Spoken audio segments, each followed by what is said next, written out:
Sir very true. And ಇನ್ನೊಂದು question ಕೇಳಲೇಬೇಕು. ಇವಾಗಿನ very hot topic ಅಂತಲೇ ಹೇಳ್ಬೋದು. ಎವ್ರಿ ಸಿಂಗಲ್ ಡೇ ಈ ವಿಚಾರ ಚರ್ಚೆ ಆಗ್ತಾನೆ ಇದೆ, ಬಿಡದಿ ಟೌನ್ಶಿಪ್. ಏನು ಹೇಳ್ತೀರಾ ಬಿಡದಿ ಟೌನ್ಶಿಪ್ ಬಗ್ಗೆ? ಅಲ್ಲ, ಈಗ ಏನಾಗ್ತದೆ, ಕೆಲವೊಂದು ವಿಚಾರ ಅಂತ ಬಂದಾಗ ಸರ್ಕಾರದ ಸ್ಟ್ಯಾಂಡಿಂಗ್ ಏನಿರ್ತದೆ ಅದ್ರ ಪ್ರಕಾರವಾಗಿ ಅಧಿಕಾರಿಗಳು ಯಾವ ರೀತಿ ಅದನ್ನು ಇಂಪ್ಲಿಮೆಂಟ್ ಮಾಡ್ತಾರೆ ಅನ್ನೋದ್ರ ಮೇಲೆ ಕೂಡ ಅದು ಹೋಗ್ತದೆ. ಮತ್ತು ಕೆಲವೊಂದು ವಿಚಾರಗಳಲ್ಲಿ ರಾಜಕೀಯ ದಿಕ್ಕು ಕೂಡ ಅದು ಪಡೆದುಕೊಳ್ತದೆ. ಜೊತೆಗೆ ಜನರಿಗೆ ಯಾವ ರೀತಿಯ ಇಂಪ್ಯಾಕ್ಟ್ ಆಗ್ತದೆ, ಜನರ ಬಯಕೆ ಏನಿದೆ ಅನ್ನೋದನ್ನು ಕೂಡ ನಾವು ಪರಿಗಣಿಸಬೇಕಾಗ್ತದೆ. ಸೊ ಆ ವಿಚಾರದಲ್ಲಿ ಈಗಿನ ನಮ್ಮ ಮುಖ್ಯಮಂತ್ರಿಗಳು ಡಿ.ಕೆ. ಶಿವಕುಮಾರ್ ಸಾಹೇಬರು ಮತ್ತು ಅಲ್ಲಿನ ಎಲ್ಲ ಜನಪ್ರತಿನಿಧಿಗಳು ಎಲ್ಲರೂ ಕೂಡ ಸೇರಿ ಎಲ್ಲರ ಒಂದು ಅಭಿಪ್ರಾಯವನ್ನು ಪಡೆದುಕೊಂಡು ಸೂಕ್ತವಾದಂಥ ನಿರ್ಧಾರವನ್ನು ತಗೊಂತಾರೆ ಅಂತ ನಮಗೂ ಕೂಡ. ನಿಮ್ ಪರ್ಸ್ನಲಿ ನೀವು ಸಪೋರ್ಟ್ ಮಾಡ್ತೀರಾ, ಮಾಡೋದಿಲ್ವಾ ಬಿಡದಿ ಟೌನ್ಶಿಪ್? ಅಲ್ಲ, I can have an opinion. ಏನಾಗ್ತದೆ, ಕೆಲವೊಂದು ವಿಚಾರಗಳಲ್ಲಿ ನಾವು ಕೂಡ ಈಗ ಅಲ್ಲಿನ ಜನರ ಒಪಿನಿಯನ್ ಇರ್ತದೆ, ಸರ್ಕಾರದ ಒಪಿನಿಯನ್ ಇರ್ತದೆ, ಜೊತೆಗೆ ಅಲ್ಲಿನ ಸ್ಟೇಕ್ ಹೋಲ್ಡರ್ ಸಾಕಷ್ಟು ಜನ ಇದ್ದಾರೆ, ಅವರ ಒಪಿನಿಯನ್ ಕೂಡ ಸಾಕಷ್ಟು ಇರುತ್ತೆ. ಸೊ ಆದ್ದರಿಂದ ಇದರಲ್ಲಿ ರಾಜಕೀಯ ಕೂಡ ಈಗ ಸಾಕಷ್ಟು ಇನ್ವಾಲ್ವ್ ಆಗಿರೋಂಥದ್ದು. ಸೊ ಆ ಥರ ನೋಡಿದಾಗ you can't form a strict opinion, yes or no ಅನ್ನೋ ಒಪಿನಿಯನ್ ಇದರಲ್ಲಿ ಬರೋದಿಲ್ಲ. ಸೊ ಇಟ್ ಡಿಪೆಂಡ್ಸ್ ಯಾವ ರೀತಿ ಸರ್ಕಾರದ ಚಿಂತನೆಗಳಿದೆ, ಆಲೋಚನೆಗಳಿದೆ, ಯಾವ ರೀತಿ ನಿರ್ಧಾರವನ್ನು ತಗೊಳ್ತಾರೆ. It depends on various factors. ಅಲ್ಲಿನ ವಾತಾವರಣ, ನಮ್ಮ ಲೀಡರ್ಶಿಪ್ಪು, ಅವ್ರ ಒಪಿನಿಯನ್ ಯಾವ ರೀತಿ ಇರುತ್ತೆ ಅದ್ರ ಮೇಲೆ ಡಿಸಿಷನ್ ತಗೊಳ್ತಾರೆ. ಅದರಿಂದ ಖಂಡಿತವಾಗಿಯೂ ನಮ್ಮ ಮುಖ್ಯಮಂತ್ರಿಗಳು ಡಿ.ಕೆ. ಶಿವಕುಮಾರ್ ಸಾಹೇಬರು ಒಳ್ಳೆ ನಿರ್ಧಾರವನ್ನು ಇದರಲ್ಲಿ ಸ್ಪಷ್ಟ ಆಗ್ತಿಲ್ಲ. ಅಂದ್ರೆ ನಾನು ಕೇಳ್ತಾ ಇರೋದು, ಇವಾಗ if you not in Congress, if you not in MLA seat, like MLA ಆಗಿಲ್ಲ ಅಥವಾ ಕಾಂಗ್ರೆಸ್ ಅಲ್ಲಿ ಇಲ್ಲ ಅಂತ ಹೇಳಿದ್ರೆ, ಒಂದು ಸಾಮಾನ್ಯ ಜನ ಆಗಿಲ್ಲ ನಮ್ ಮುಂದೆ ಕೂತಿದ್ದೀರಾ ಅಂತ ಹೇಳಿದ್ರೆ, if you support or not. ಈಗ ಹೌದು, ಮುಖ್ಯಮಂತ್ರಿಗಳು ರಾಜಕೀಯವಾಗಿ ಅವ್ರದ್ದು ನಿಲುವುಗಳಿದೆ, ಅವ್ರದ್ದು ಚಿಂತನೆಗಳಿದೆ, that is something. But Darshan Dhruvanarayan ಅವರು ಸಪೋರ್ಟ್ ಮಾಡ್ತಾರಾ ಇಲ್ವಾರ ನನಗೆ ಗೊತ್ತಾಗ್ಬೇಕು. ಅಲ್ಲ, ಅದು ಡಿಬೇಟ್ ಆಗ್ಬಿಡುತ್ತೆ, ಅದು ಇನ್ನೊಂದ್ ದಿನ. ಆಗ್ಲೇ ಹೇಳಿದ್ನಲ್ಲ, it is not about Darshan Dhruvanarayan or being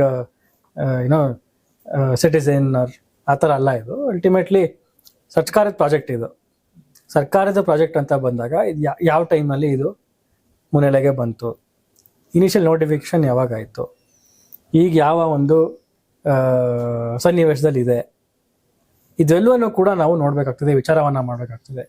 ವಿಚಾರ ಮಾಡಿದ್ಮೇಲೆ ಅಲ್ಲಿನ ಜನರ ಅಭಿಪ್ರಾಯ ಏನಿದೆ, ಜೊತೆಗೆ ಜನರ ಅಭಿಪ್ರಾಯ ಜೊತೆಗೆ ಅಲ್ಲಿನ ವಾತಾವರಣ ಹೆಂಗಿದೆ, ಇವೆಲ್ಲವನ್ನೂ ಕೂಡ ನೋಡಬೇಕಾಗ್ತದೆ. ಜೊತೆಗೆ ಜನಪ್ರತಿನಿಧಿಗಳು ಏನು ಹೇಳ್ತಾರೆ, there are various stakeholders, ಅವರೆಲ್ಲ ಏನು ಹೇಳ್ತಾರೆ. ಸೊ ಈ ವಿಚಾರದ ಬಗ್ಗೆ ಎಲ್ಲ ನಾವು ಚಿಂತನೆ ಮಾಡಬೇಕಾಗ್ತದೆ. ಯಾಕಂದರೆ it is not question of 1 or 2 farmers. ಸಾಕಷ್ಟು ಜನ ಫಾರ್ಮರ್ಸ್ ಇದರಲ್ಲಿ ಇನ್ವಾಲ್ವ್ ಆಗಿರೋದು. ಅದರಿಂದ ಸಹಜವಾಗಿ ಸರ್ಕಾರ ಇದಕ್ಕೆ ಒಂದು ಒಳ್ಳೆ ನಿರ್ಧಾರವನ್ನು ತಗೊಬೇಕಾಗ್ತದೆ. ಖಂಡಿತವಾಗಿಯೂ ನಮ್ಮ ಮುಖ್ಯಮಂತ್ರಿಗಳು ಒಳ್ಳೆ ನಿರ್ಧಾರ ತಗೊಳ್ತಾರೆ ಅಂತ ನಾನು ಕೂಡ. Okay, fine. ಈಗ ಇನ್ನೊಂದು ವಿಚಾರ ಅಂದ್ರೆ ನಮ್ಮ ಮೈಸೂರಿನವರು ಇವರು ಆಗ್ಲೇ ಹೇಳ್ತಾ ಇದ್ವಿ.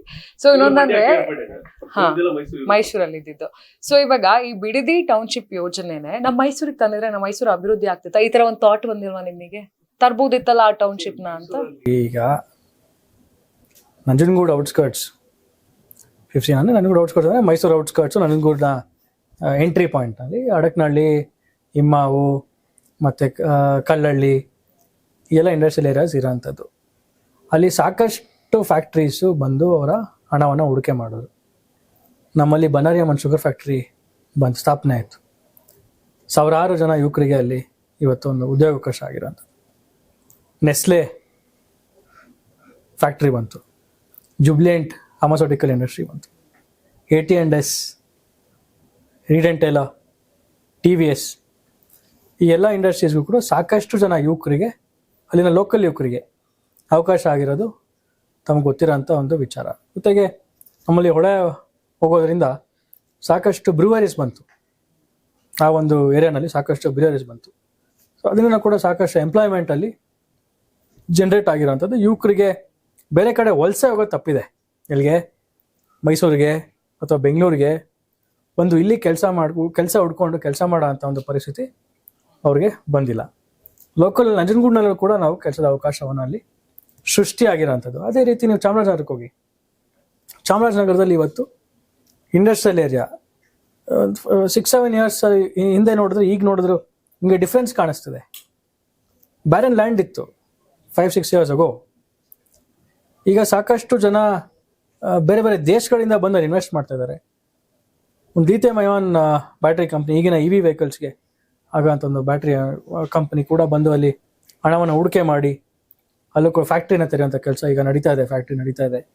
ಜೊತೆಗೆ ಕಲೆಟ್ಯೂನ್, ನಮ್ಮ ಬಿರ್ಲಾ ಅವ್ರದ್ದೊಂದು ಕಂಪ್ನಿ ಟೆಕ್ಸ್ಟೈಲ್ ಇಂಡಸ್ಟ್ರಿ, ಅದು ಕೂಡ ಈಗ ಬಂದಿರೋಂಥದ್ದು. ಜೊತೆಗೆ ನಮ್ಮಲ್ಲಿ ಮುತ್ತಯ್ಯ ಬೆವರೇಜಸ್ ಅಂತ, ಮುತ್ತಯ್ಯ ಮುರಳೀಧರ್ ಒಂದು ಎನರ್ಜಿ ಡ್ರಿಂಕ್ ಕಂಪನಿ, ಅದು ಕೂಡ ಚಾಮರಾಜನಗರ ಇಂಡಸ್ಟ್ರಿಯಲ್ ಏರಿಯಾದಲ್ಲಿ ಇರೋಂಥದ್ದು.